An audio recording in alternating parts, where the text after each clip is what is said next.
Hello, everyone. Good morning. Thank you for those who made it out bright and early today. Appreciate it. No, it's not easy waking up early here. I'm Shazzia. I'm with Havas. I am the Global Chief Talent and Innovation Officer for Havas. And we are going to talk about a really important topic today, DEI behind the scenes, behind production. Not what you see on camera, but what happens really where you don't see it. So I'm going to actually let our panelists introduce themselves, and then we'll get into the conversation. Thank you so much. Hi, everyone. I am Taryn. I am president of a media and entertainment company called Attention, and we are a publisher as well as a creative shop. Good morning. Derrick Johnson, president and CEO of the NAACP. Hi, I'm Efrain Ayala, the Global Director of Creative Effectiveness and D&I at Reckitt. Thanks for coming here. It is hard to wake up and can. It's not easy. It's not easy. But you can't win, because if you do it later, then it gets too hot, and then people don't want to sit here when it's too hot. Anyway, I'm going to actually start by reading a couple of stats, and I'm going to look at my notes, which I know is not always a good thing, but I want to make sure I get this right. So in 2024, the World Federation of Advertisers did a survey, and they found that only a third of the respondents have recently started looking at DEI in the area of production, while only 1 in 4 respondents literally just started this process. So why does this matter? 54% of consumers feel underrepresented when it comes to advertising. 47% of consumers are likely to buy from brands that actually have diversity in their advertising. And 82% of consumers prefer brands with matching values that they have, and that there's a diversity tied to that as well. So I'm going to start with Efrain, because this report and the study is actually, as we said, your baby. Tell us a little bit about it and how it came about. Yeah, so I am also a global D&I ambassador for the WFA, and so there's a task force of brands and agencies who are looking to push the industry forward. And about a year ago, we did a bit of an audit to understand what guidance exists for marketeers and advertisers across the communications value chain, if you will. And what we found was when it came to production, there was hardly any guidance available for the average marketer. So the task force came together and said, well, we need to put together our brain trust and try to articulate all of the best practices we have. And so we've put that report together. We published it last week. So you can download it at wfa.net/production.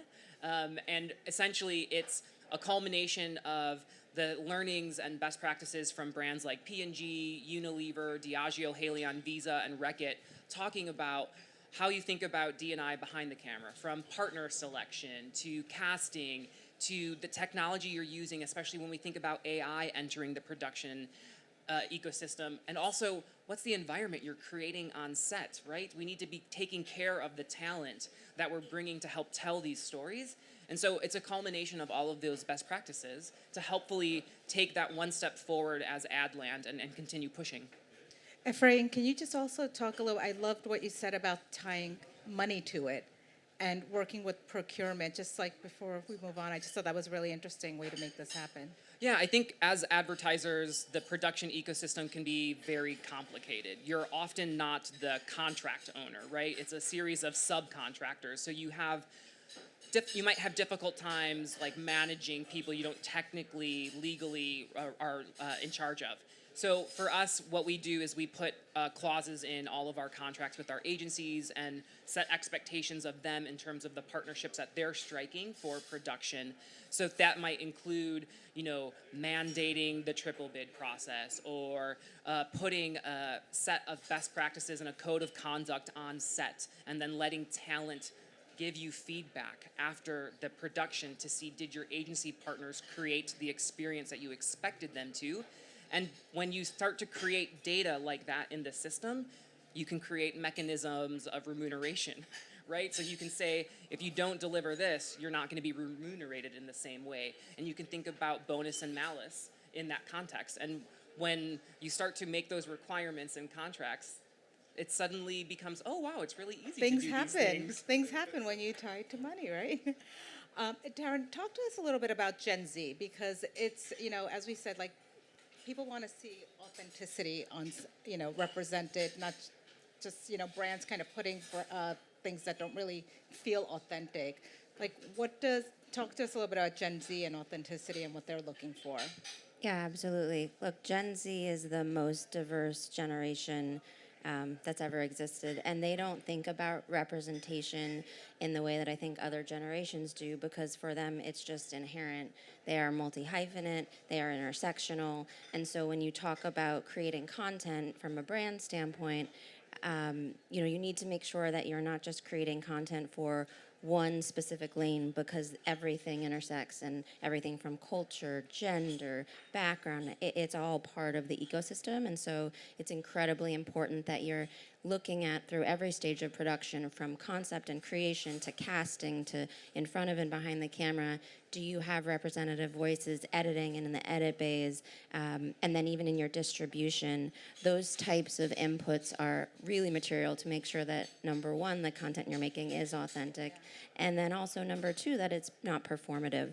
And so I think for us at Attention, we make sure that we have different steps in place to be able to track a lot of that. We have something called Attention Assembly, where we have diverse voices from Gen Z that input at each step of those processes. And I love that you're putting together a coalition to hold brands accountable. As someone who works with a lot of brands, but is a creative agency and publisher ourselves, we're the ones that are implementing this on our side, not because they're mandating it, but because it's the right thing to do, and also because it's what's going to make the most authentic content. But I love that you're pushing it forward from that way. I mean, Derrick, I think, what you're doing with the NAACP and CBS and Paramount, that partnership is just incredible. And congratulations on the 250 episodes that were just approved for the Gates. Talk to us a little bit about, what that partnership is and why it's so important and relevant.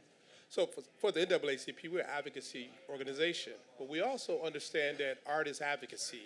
How people are seen on the screen is how they're treated in public policy and in the streets. And so what we created was a joint venture with CBS Studios to begin to get in the business of producing content. As opposed to fighting against a bad thing, let's define what's possible and how people see one another. That is really critical. As you mentioned earlier, we are more diverse in the United States than ever before. In the global economy, the global consumer are more diverse than we've ever seen in history. Therefore, we have to produce content that's more reflective. Now, as a legacy organization 115 years old, even the African-American community, we're not a monolith. And so I began to look at internally to our organization and how we were structured to make sure there was good representation. My entire C-suite are women. Why? I didn't try to do it. They're bossy as hell. But it really is reflective of those who are contributing the most. Secondly, the average age of African-American community is around 34 years old. And so I have to push the average age of my staff to reflect the emerging demographics of our community.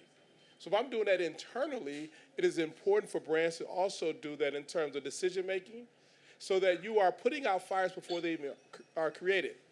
Many large brands, when they stump their toe, it's because they didn't have the type of representation at the table on the front end, not to understand the nuance and the cultural sensitivities. And in this hypersensitive youth activist culture, it's easy to stump your toe. But if you have people around the table who understand what the sensitivities, making sure that same-sex loving couples are presented, making sure that the youth voice are at the table, making sure that the dynamics and that's really gripping consumers today is really showing up in a way in which all consumers can see themselves as a part of the product. It's, I think that's the thing. It's like you have to just make sure that everything is integrated from A to Z. It just can't be like, okay, the writers are doing their own thing. You have, the production people doing their own thing. It all needs to be one seamless process. I'm going to change it over a little and talk a little bit about generative AI, because you do discuss that in the guide. Tell me a little bit and tell us a little bit about the role that's playing now. I think it's such a hot topic for everyone, but how that's going to really influence production. Yeah, I think you can't walk up and down the Croisette without hearing someone talking about it, hearing a panel about it. But what's interesting to me is you don't often hear people talking about how we're making sure it doesn't spit out garbage. Yeah. That alienates or relies on harmful stereotypes. So when we think of, in the guide, what we've done is really kind of given some provocations to think about, because it's so fast developing that any sort of specific guidance we would put in the guide is probably going to be irrelevant in like 2 weeks, realistically. So for us, you have to think about AI, consciously. Are you using out-of-the-box tools? And if you're using out-of-the-box tools, how are you ensuring that the data that tool is built on isn't riddled with bias? Is there a human in the loop that's looking at the outputs that has been trained to spot biases? To Derrick's point, it's like, do you have a diverse group of people who can look at content from multiple lived experiences to vet and check that? And I think those are the conversations I'm not hearing.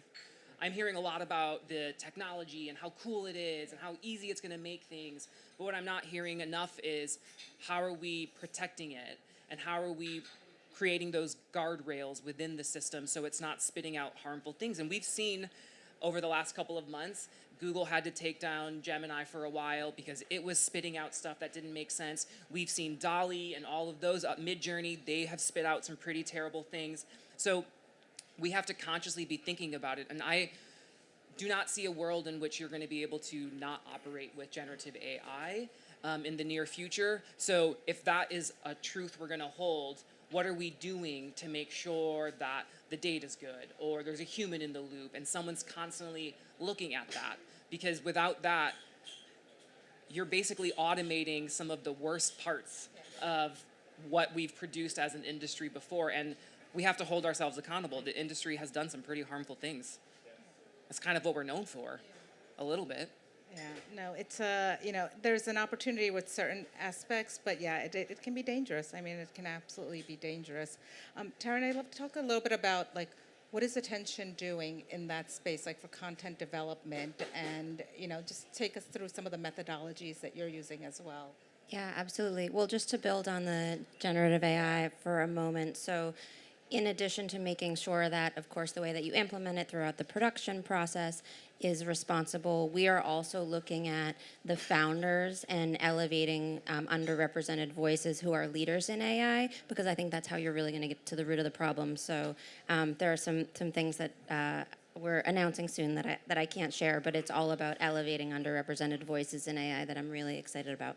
As far as our own production process and how we make sure that representation is accounted for, we think about things in 3 different buckets. So fame, fortune, function.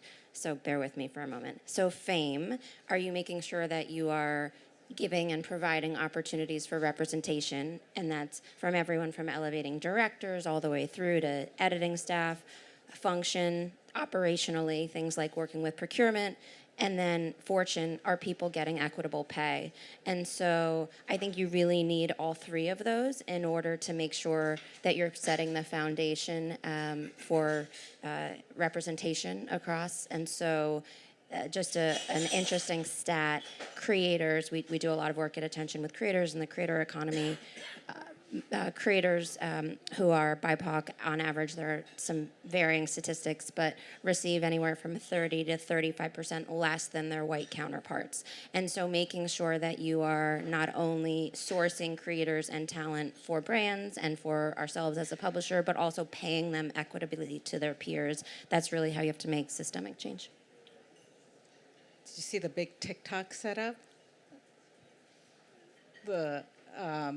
In the Carlton? Oh, yes, of course. Oh, my goodness. It's I think creators are playing a greater part. Just walking up and down the strip, you see... Creators are everywhere. The creator economy. We creators are very much the center of everything that we do. And when it comes to representation, we talked about Gen Z.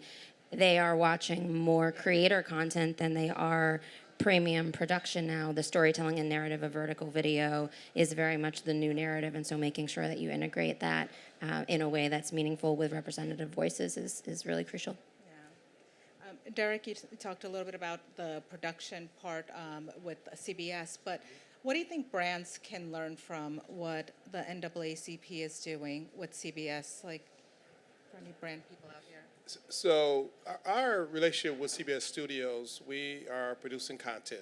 The first 250 episodes of the soap has been ordered thanks to P&G. We have several other things in the hopper. Our goal is how to really position the African American community in ways in which it can show the diverse nature, the dynamic nature through storytelling. But we also understand that many people are consuming their content on digital platforms. And so we have to go move into that space really quickly. That's really important for brands to begin to recognize. It is a strong consumer base. If given an option, they will make other choices. If not given the options, we sit back and wait till the brand stump their toe so we can make demands.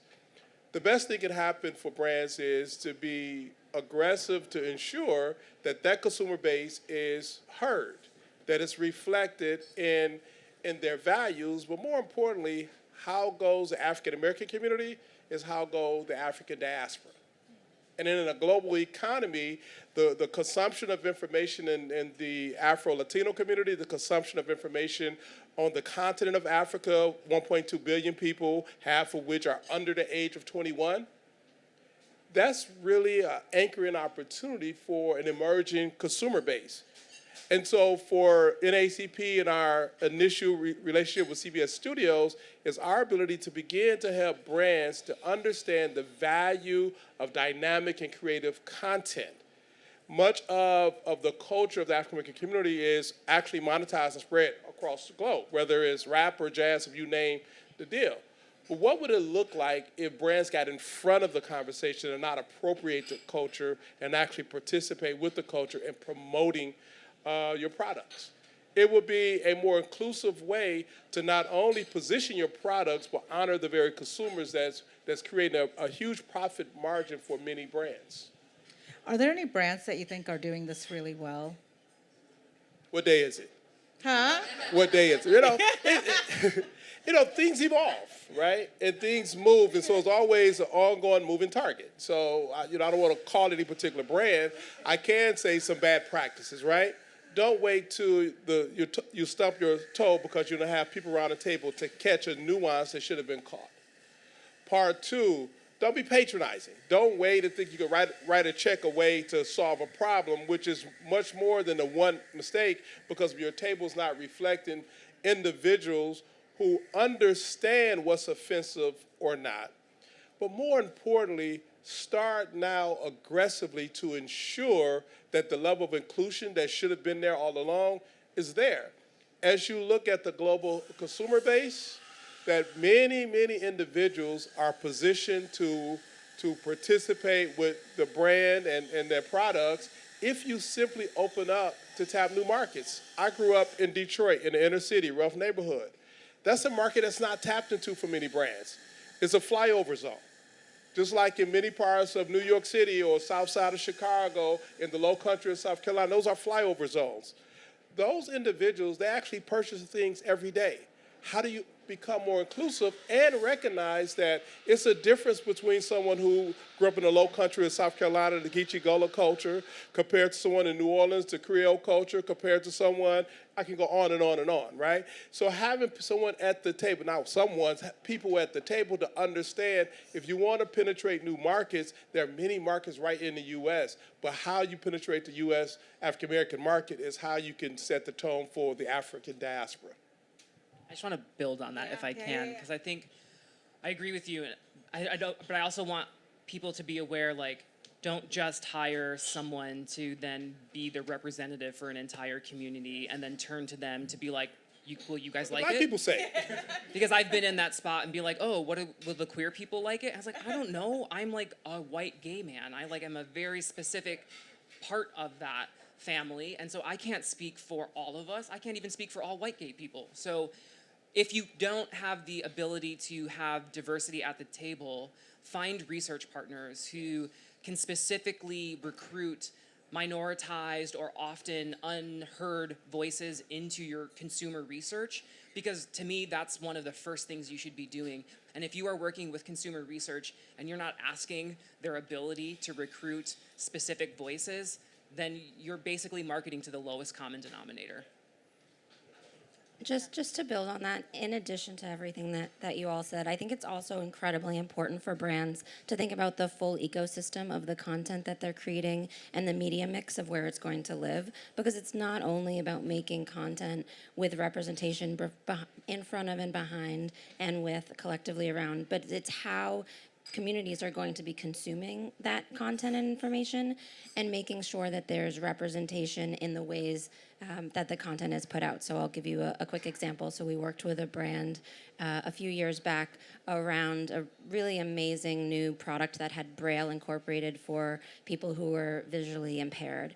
And so we wanted to distribute this, but of course through our panel and our research and speaking to folks from the community, putting out a video on social for people who are visually impaired wasn't going to be for that community. So we created incremental content that had visual descriptors that was specific to the community.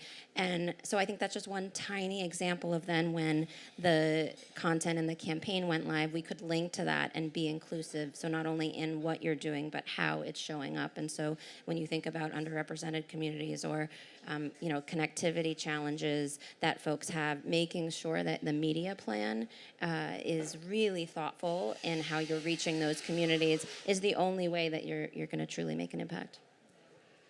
I mean, Efrain, I want to talk a little bit more about, you spoke about the financial, connection to like actually having the agencies either be punished or rewarded for really encouraged.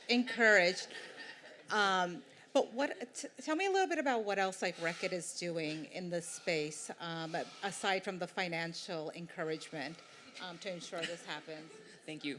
I think one thing that I'm particularly proud is, oftentimes your brands are thinking about inviting often underserved communities on camera or behind the camera or to resonate with them. And I often struggle because you're wanting to tell a story to convince a broad group of people that you care about this community, but are you showing care for the individual you've hired who's going to represent that community? And like I was mentioning, production can be a bit of a dicey space. One thing that alarms me is in this day and age, it is still very rare for a production set to have private changing rooms. Think about that. There are people who have to change in front of a bunch of people they don't know, a bunch of people who are subcontractors. And so often what happens, not just in ad land, but you've seen terrible stories in Hollywood and in modeling where abuse happens on set because there aren't these specific guardrails. And so one thing at Reckitt with our partners like Havas, what we've implemented is a talent charter and survey. So we say these are the expected behaviors of on set, and we want everyone on set. And so we communicate that before the shoot. It's in the call sheet. It's posted on set. And we give people 2 ways to give us feedback. They can formally take a survey after their shoot to let us know, was that set experience what you expected based on the code of conduct that we shared? Or if it's a serious issue or they want to remain super anonymous, we give them our speak up line. But what we've seen in implementing that is that it really enables stronger creative product. And you've heard the phrase, like if people don't feel safe, they're not going to bring their best self. And one of our most proudest pieces of work is Vanishes Me, My Autism and I, that was produced by Havas London. And that was a very specific story we were trying to tell. So when the team went to go cast, they cast an autistic person, because you really shouldn't be doing communications featuring disabled people and not hiring disabled people or neurodiverse people to be there. But we took it a step further. This was a young woman who's never acted, is autistic, and putting that person in the chaos of production is a lot for anyone. So the team went a step further and worked with the production company Smuggler to think about, okay, if this person, we need to make them feel safe, then let's think about who they're going to be cast with. So if you've seen the Me, My Autism and I, you may notice our hero is a young girl with autism, but she's acting for the first time, but all of the people in the film with her is her real family. So, and her friends are also her friends in the shoot, because she needed to be feeling safe. So why not bring the people who make her feel safe into the experience alongside her? And we didn't stop there, or the team didn't stop there. The set where the story takes place is an actual recreation of their real house. We really went the extra mile to make sure we were creating an environment where they can just not worry about anything else and just bring the best that they can. And it's that type of work that really enables that authenticity. It enables the best out of the teams. And it really, I think, shows that brands and agencies can walk the walk and really take care of the people that they're bringing to create these stories that are meant to be something bigger. So that, to me, is one of those kind of things that we're doing at Reckitt that I'm really, really proud of, because it's not a moneymaker, right? It's just the right thing to do.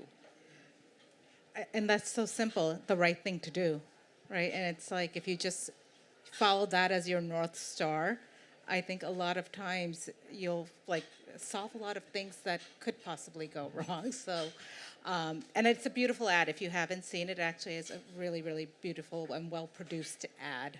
Taryn, I'd love to talk to you a little bit about just measuring and, you know, like how advertisers and marketers, like, how do you really measure the success and how, tell us a little bit about what attention is doing in that space.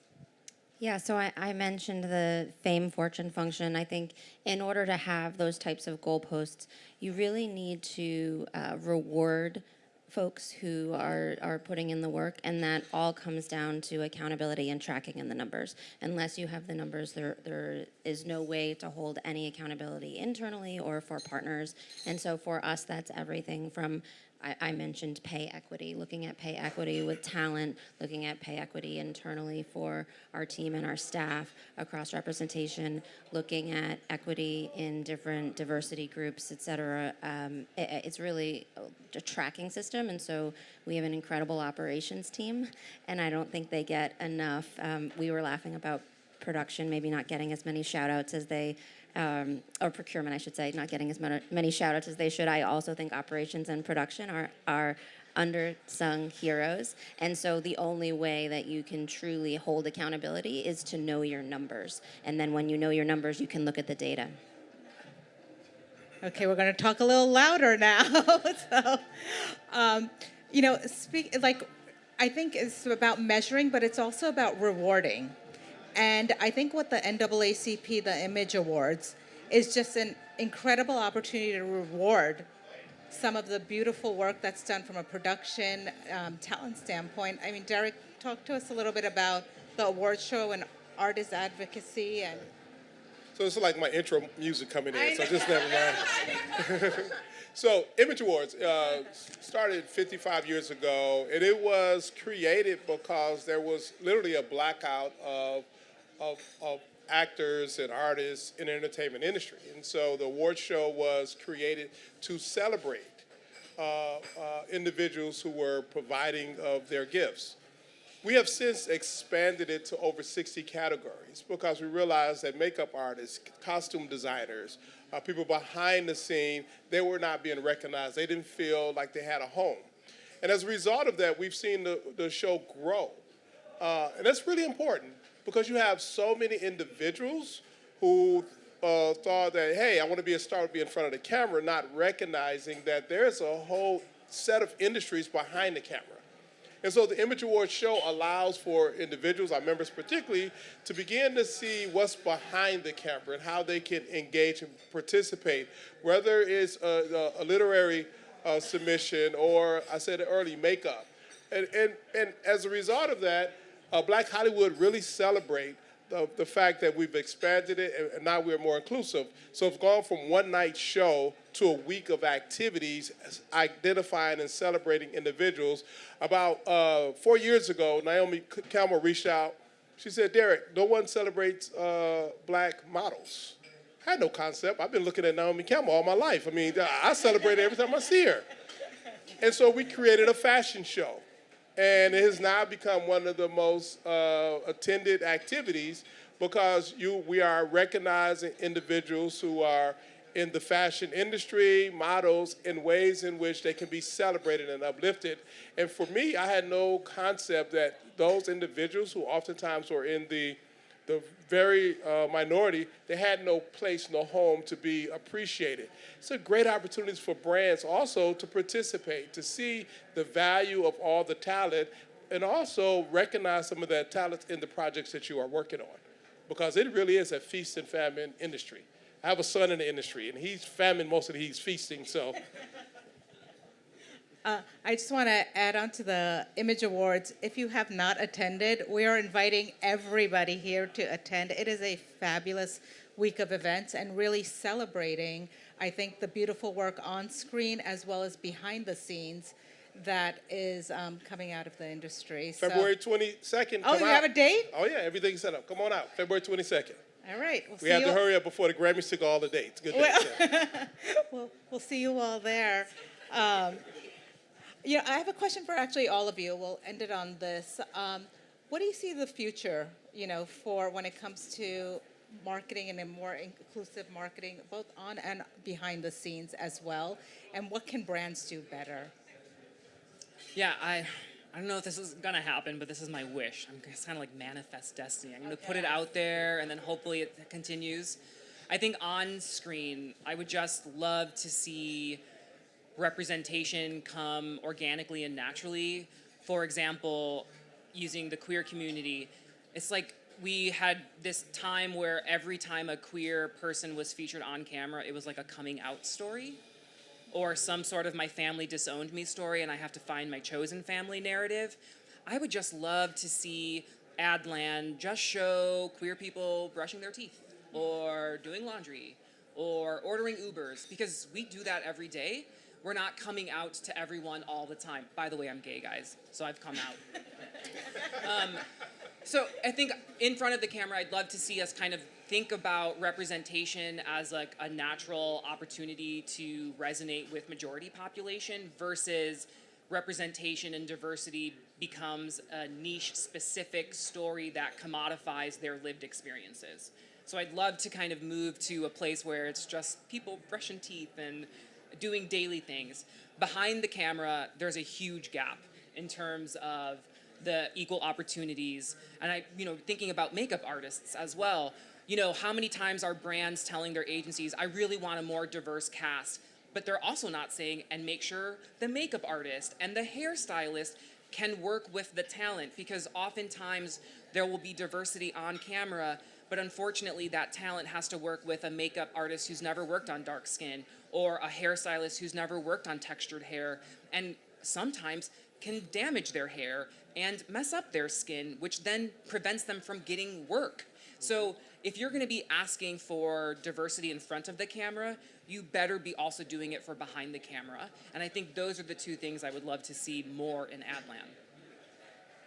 The makeup piece is important. Shirley Raff just told me a story. Said she was meeting when she first got into the business with Harry Belafonte. And his gift to her was a makeup kit.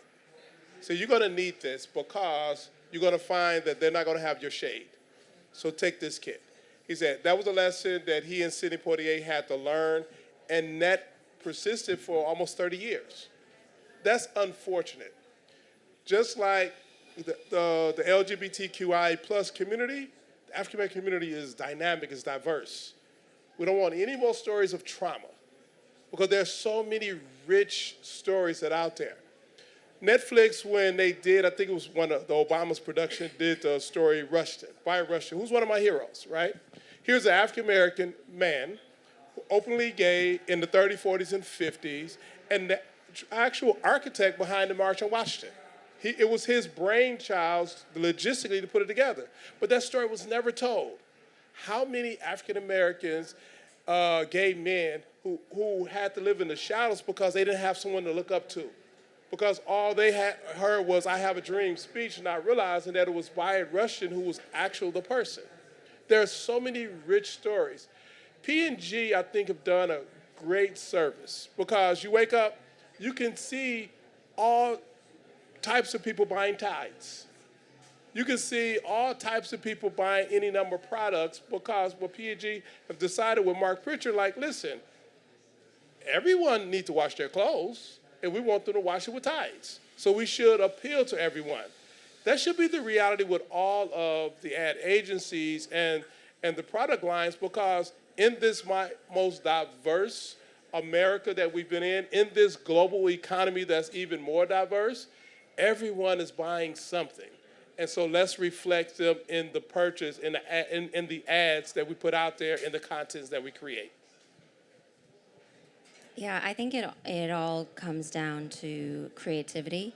And so when you think about for the future how you can really be responsible in your efforts, I would look internal at your teams for the problems that you're trying to solve and have them be creative in their output. Creativity shouldn't just sit with creatives or with a producer or an editor. It should sit in your procurement department. It should sit in your operations team. It should sit in your casting, in every area of your department, because ultimately by setting that bar and inspiring in that way, you're going to solve problems, and it ultimately also is going to come back to revenue. So we're all in the business of helping brands sell product, services, etc. And so there are lots of reasons, but at the end of the day, helping be creative and problem solving and showing that by investing in diversity and representation is ultimately good for the bottom line because of the makeup of folks across the world, that is the easiest way to drive and enact change. And so I think it really has to be set top down. No, you're absolutely right. I mean, we had a global meeting a few years ago, and one of our senior creatives asked all Havas employees, who's stand up if you're creative? And you had like half the people stand up. And he's like, everybody should be up. It does not matter what your role is. You should all be a creative.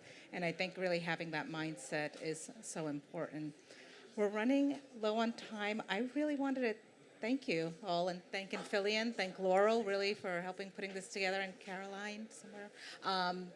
Thank you. Is there anything else that you guys want to add in our last couple of seconds?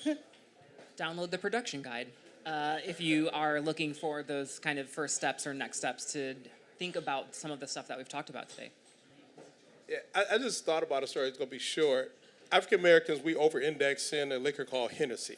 And I never knew why, because it tastes bad to me. That's just my personal taste, right?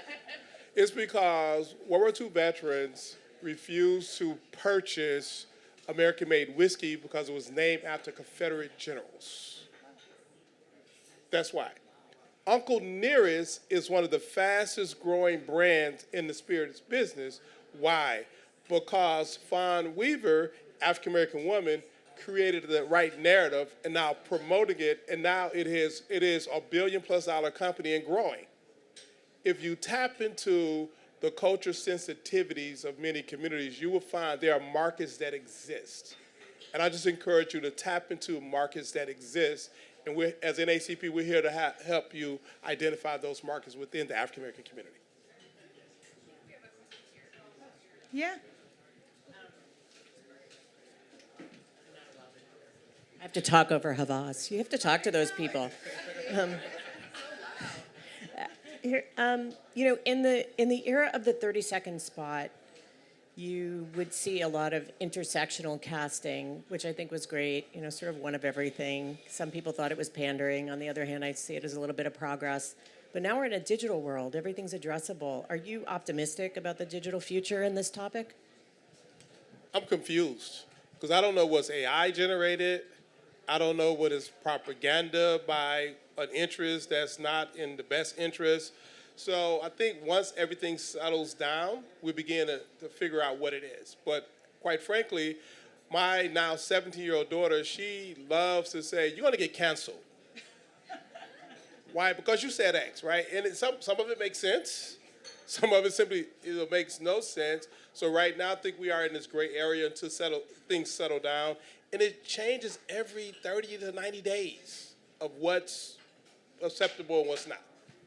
I'm actually kind of hopeful because we have experiences on like our Durex business, and one thing that Durex really is focused on is closing the sexual education gap that exists between heterosexual young people and queer young people. Only 17% of queer young people say they're getting the right sexual education. And so Durex has, in multiple markets across the globe, turned to things like TikTok to provide sexual education where it's banned in that government school system, as an example.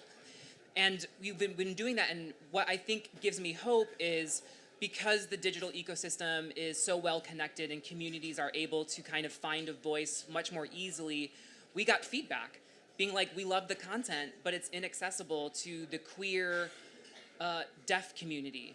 So what are you doing about that? And so we said, well, actually, let's rerun all of that content and partner with you and have you sign the sex ed content.